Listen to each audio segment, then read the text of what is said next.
if we happen to move that way, because that's about the area that we're looking at is between Knoxville and Bristol. The Gatlinburg area. Okay. Yep. Well, not Gatlin, not really Gatlinburg. It's too expensive in Gatlinburg.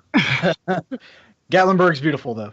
It is beautiful, but my family's on the other side in the Bristol area, so I'm more that direction. But it's pretty out there, and there's a lot of things in Tennessee to do. There really is. All year long. I said, I lived over by Knoxville.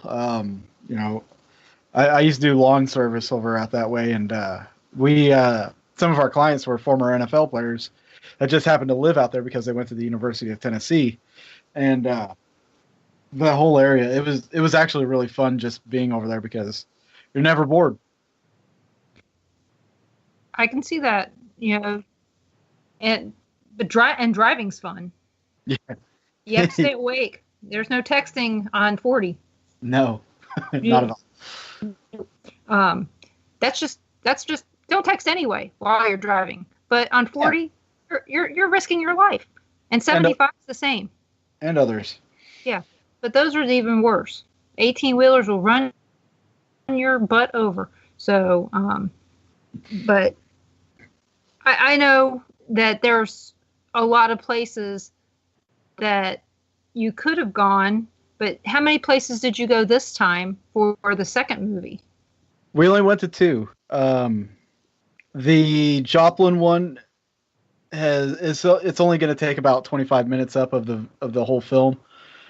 The second location, there's so much that's going into the film from the second location that we really could have done like the entire film just on the second location, but oh wow. The amount of stuff that we experienced and we captured, it's just amazing. It really would have made it would have been a completely I don't know how I want to put this without giving much away, but it would have been a completely different movie if it was just that one location. Well, yeah, because it'd be focused focused on one location as opposed to multiples. So yeah, it would be totally different. So, how long did it take to film the second movie? It's funny. We spent, I think, our budget for the first one. I think we spent about $1,200. So it wasn't much on that one, but this one, it didn't cost us hardly anything at all. I think a total. Couple bottles of booze. Probably about $400-$600. And the funny thing is, the filming quality and everything come out so much better. Was it because you weren't drinking? No. No, it was. No. I took a different approach to this. I actually, after we started talking about doing the second one, I told Josh there's some things I want to change and there's certain things I want to do as far as filming, like stuff like the first one we filmed in like 24 frames per second, and the second one we filmed in 60 frames, and it looks a lot better when you scale that down and you do certain things to it. So the picture quality is a lot better. The color contrast is a lot better. I taught Josh how to shoot interviews a lot better and getting angles and stuff like that. There's some things that, we had to adjust as far as just actually filming the whole thing. The audio is going to be a lot better because we're using more than one microphone. We're not just using onboard shotgun mics or anything like that. We're using lapel mics. There's a lot of technical stuff. We're going to have to stop there. I don't want to really interrupt you, but we have a commercial break. So we'll have to come back to this. Hopefully we'll remember where we stopped. So you guys come back. You're listening to WBHM Digital Broadcasting out of Birmingham, Alabama. We'll be back with David Glidden in just 3 minutes.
listening to WBHM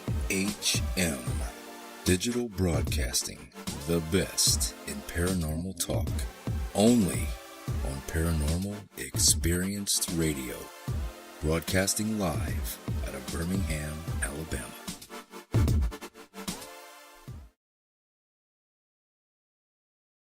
Welcome back to the Paranormal Pride. I'm your host, Denise Pridemore. I'm here with David Glidden. I hope everybody had a good break. You're listening to WBHM Digital Broadcasting out of Birmingham, Alabama, and we are going to have some more fun here with David. So, what else is going on with your movie? Well, we can do the announcement right now if that's all right. Yeah, I don't mind it. Well, there a few months back, I had actually been talking with Gravitas Ventures, who does a lot of work with like Hulu and Netflix and things like that. And we had actually got to the point where they sent me over an offer for the movie, but it wasn't just for the first one. They wanted the first and second film. But I ended up ultimately declining the offer just because of the biggest reasons. One was they wanted me to change the name of the film, and the second one was that they wanted exclusive rights. And I'm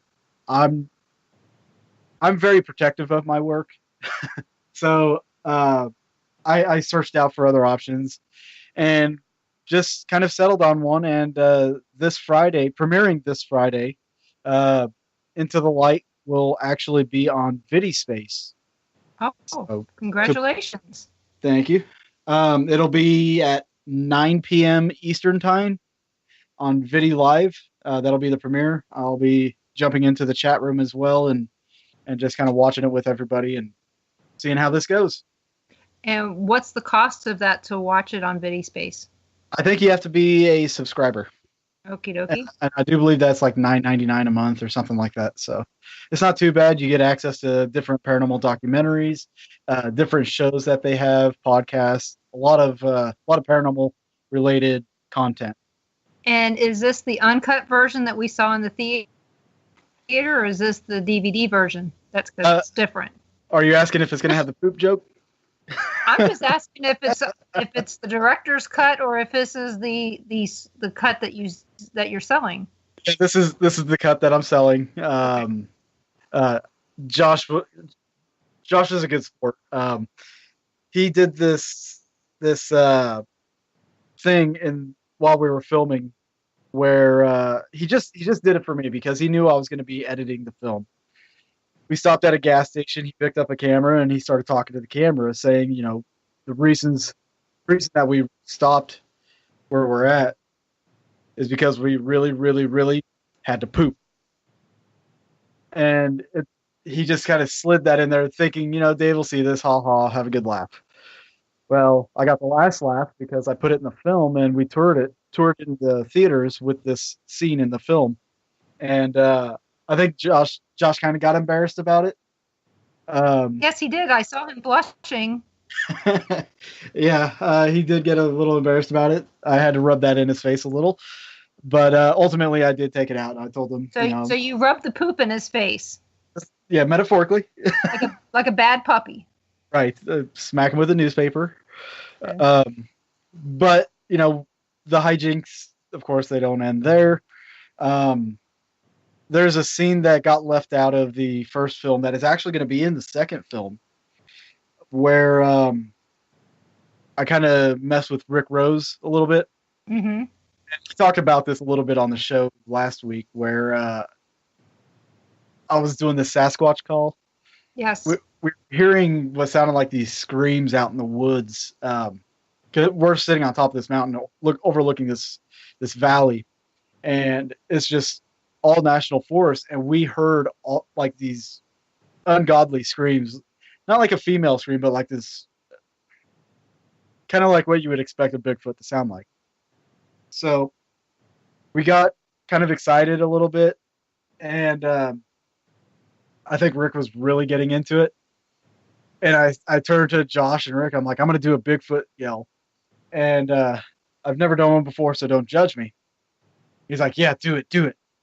I hand him my camera and take a deep breath, and I go, Sasquatch.